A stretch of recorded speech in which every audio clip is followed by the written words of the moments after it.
जय भीम दोस्तों। इतिहास गवाह है कि इस देश में आर्यों के आने से पहले हमारे बहुजन समाज के वीर राजाओं का शासन हुआ करता था। लेकिन जब आर्य यहाँ आए तो उन्होंने छल कपट और षड्यंत्र रचकर हमारे पूर्वजों को पराजित किया। और केवल इतना ही नहीं, उन्होंने भारतीय समाज में जातिवाद का जहर घोल दिया ताकि हम हमेशा आपस में बंटे रहें और वह अपना प्रभुत्व कायम रख सकें।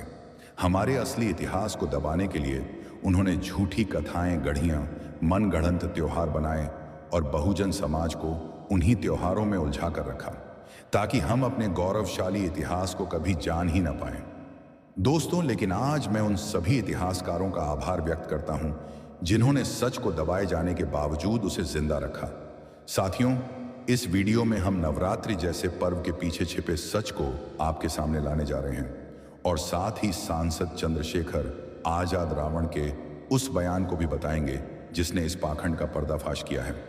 दोस्तों, इसीलिए आपसे निवेदन है कि इस वीडियो को ज्यादा से ज्यादा शेयर कीजिए ताकि यह संदेश हर बहुजन तक पहुंच सके।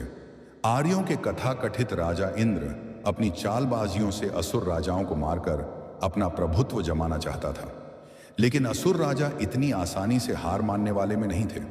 हमारे बहुजन नागवंशी राजा मधुकैटभ, शुंभ निशुंभ और महिषासुर जैसे बहुजन राजा आर्यों के अत्याचारों का जमकर विरोध किया।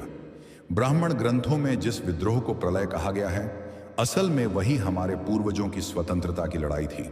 कहा जाता है कि जब विष्णु और मधुकैटभ का युद्ध कई वर्षों तक चला तो अंत में देवता कहलाने वाले सारे ब्राह्मण आर्य परास्त हो गए। ब्रह्मा, विष्णु, इंद्र, यम, वरुण, कुबेर सभी जान बचाकर भाग खड़े हुए।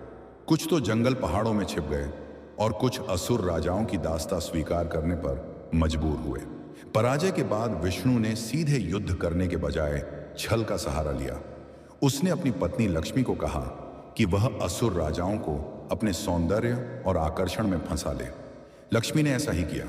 मधुकैटभ, जो पराक्रमी असुर योद्धा राजा थे, उनकी दया का फायदा उठाकर विष्णु ने छल से उनका वध कर दिया। इसके बाद महिषासुर, जो वर्तमान मैसूर का चक्रवर्ती सम्राट था, आर्यों के लिए सबसे बड़ी चुनौती बनकर खड़ा हुआ। उसने इंद्र का राज्य जीत लिया था और आर्यों की घुसपैठ को रोक दिया था। लेकिन जब आर्य सीधे युद्ध में पराजित हो गए तो उन्होंने एक नया षड्यंत्र रचा। उन्होंने अपनी स्त्रियों को आगे कर दिया।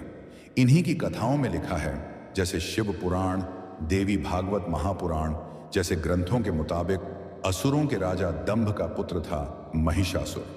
ये मायावी असुर था और वह भैंस का रूप धारण कर लेता था। महिषासुर ने ब्रह्मा जी को अपनी तपस्या से प्रसन्न किया और वरदान प्राप्त कर लिया कि कोई भी देवता और दानव उसे मार नहीं पाएंगे। ब्रह्मा जी के वरदान से महिषासुर अजेय हो गया। कोई भी देवता उसे पराजित नहीं कर पा रहा था। उसने देवराज इंद्र को भी पराजित कर दिया और खुद स्वर्ग का राजा बन गया। ब्रह्मा जी के वरदान की वजह से शिव विष्णु भी उसे मार नहीं सकते थे। तब सभी देवताओं ने तय किया कि एक ऐसी शक्ति प्रकट की जाए जो महिषासुर का वध कर दे। शिव, विष्णु और अन्य सभी देवताओं ने अपने अपने तेज से एक दिव्य शक्ति प्रकट की। शिवजी की शक्ति से उस शक्ति का मुख बना, विष्णु जी के तेज से भुजाएं बनी, यमराज के तेज से शक्ति के केस यानी बाल बने, चंद्रमा के तेज से वक्षस्थल, सूर्य के तेज से पैरों की उंगलियां बनी, कुबेर के तेज से नाक बनी, प्रजापति दक्ष के तेज से शक्ति के दांत, अग्निदेव के तेज से 3 आंखें, वायु के तेज से कान बने। इस तरह सभी देवताओं के तेज से एक आदिशक्ति देवी प्रकट हुई। अब महिषासुर जैसे असुर राजाओं का वध करना देवताओं के लिए बहुत ही दुर्गम था। इस दुर्गम काम को करने के लिए देवी प्रकट हुए थी। दुर्गम काम करने की वजह से देवी का नाम दुर्गा पड़ा। दुर्गा को त्रिशूल, चक्र, कमंडल और बाकी हथियार दिए गए। यानी सारे देवता मिलकर भी महिषासुर का सामना नहीं कर पाए और अंत में उन्होंने एक औरत को उसकी हत्या करने के लिए भेजा। दोस्तों, अब यहां पर सवाल यह उठता है कि अगर देवताओं के पास इतनी शक्तियां थीं तो वह खुद क्यों नहीं महिषासुर से लड़कर उसे पराजित कर पाए? उन्होंने एक स्त्री का सहारा क्यों लिया? कोई भी आदमी शक्ति से भरपूर सर्वशक्तिमान होकर वह स्त्री का सहारा नहीं लेता है। अगर वह किसी स्त्री का सहारा लेता है तो वह निश्चित ही कायर है। इसका मतलब साफ है कि सारे देवता डरपोक थे, वह डरते थे। इसीलिए उन्होंने एक स्त्री का सहारा लिया और नागवंशी राजा महिषासुर का छल कपट से वध करवा दिया। कोई नामर्द ही होगा जो खुद सामना करने की बजाय उन्होंने एक औरत को आगे किया। वास्तविक बहुत ही सुंदर थी, जिसका नाम दुर्गा, उसने अपने सावधान किया जाए। नागवंशी राजा महिषासुर का वध कर दिया। इतिहास में ऐसा कोई उदाहरण नहीं मिलता कि शराब के नशे में डूबी एक स्त्री अकेले हजारों वीरों को पराजित कर दे। दुर्गा के बारे में लिखा गया है कि वह युद्ध के समय शराब पीकर हंसती रहती थी। सोचिए, यह कैसी मां है जिसे वे पूजने को कहते हैं। असल में दुर्गा ने भी अपने आकर्षण और छल का सहारा लिया और महिषासुर की हत्या कर दी। इसी प्रकार शुंभ और निशुंभ जैसे चक्रवर्ती असुर राजाओं के खिलाफ भी षड्यंत्र रचा गया। उनके शूरवीर सेनापति धूम्रलोचन, चंडमुंड जैसे योद्धा आर्यों को बार बार हराते रहे, लेकिन देवताओं ने फिर से अपनी पत्नियों को आगे कर दिया। पार्वती, अंबिका, काली, इन सबको सुंदर रूप धारण कर शुंभ निशुंभ को फंसाने का कार्य सौंपा गया और अंततः छल से इन असुर राजाओं की भी हत्या कर दी गई। साथियों, सोचिए, क्या वे स्त्रियां जिन्होंने हमारे ही पूर्वजों को छल और नशे में मार डाला हमारी मां कहलाने योग्य हैं? क्या हमें उन हत्यारिणों की पूजा करनी चाहिए जिन्होंने हमारे महान नागवंशी राजाओं को खत्म कर दिया? यह तो हमारी मूर्खता होगी कि हम अपने ही पूर्वजों के दुश्मनों की आरती उतारें।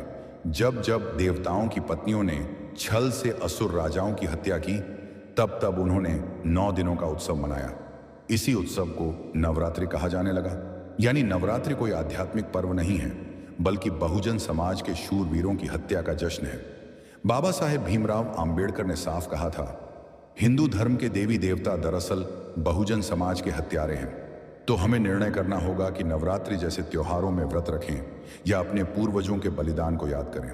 दोस्तों, अब बात करते हैं बहुजन समाज के नेता सांसद चंद्रशेखर आजाद रावण के बयान की। उन्होंने साफ शब्दों में कहा था, नवरात्रि मेरा त्योहार नहीं है, यह कोई पवित्र पर्व नहीं, बल्कि हमारे पूर्वजों की हत्या की याद है। इस झूठी गाथा में हथियारों को देवता बना दिया गया और असली वीरों को राक्षस। मैं इस मनगढ़ंत उत्सव का हिस्सा कभी नहीं बनूंगा।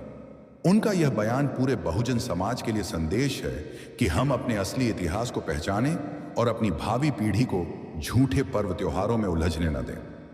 साथियों, नवरात्रि कोई विजय का पर्व नहीं है, यह बहुजन समाज की हार और छल का प्रतीक है। यह समय है कि हम इन 9 दिनों को शोक दिवस के रूप में मनाएं। अपने वीर पूर्वज महिषासुर आदि जैसे नायकों की स्मृति को पुनः जीवित करें। उन्होंने अभी कहा, जो समाज अपना असली इतिहास भूल जाता है वह दूसरों के बनाए झूठे इतिहास में ही जीता है। लेकिन हमें गुलामी से निकलना है। हमें अपनी असली पहचान और स्वाभिमान को पुनः स्थापित करना है। यदि यह वीडियो आपको सच बताने में सफल रहा है तो इसे ज्यादा से ज्यादा लोगों तक पहुंचाएं। वीडियो को लाइक करें, कमेंट में अपनी राय जरूर दें और चैनल को सब्सक्राइब करें ताकि ऐसी ही और सच्चाइयां आपके सामने आती रहें। जय भीम, जय भारत।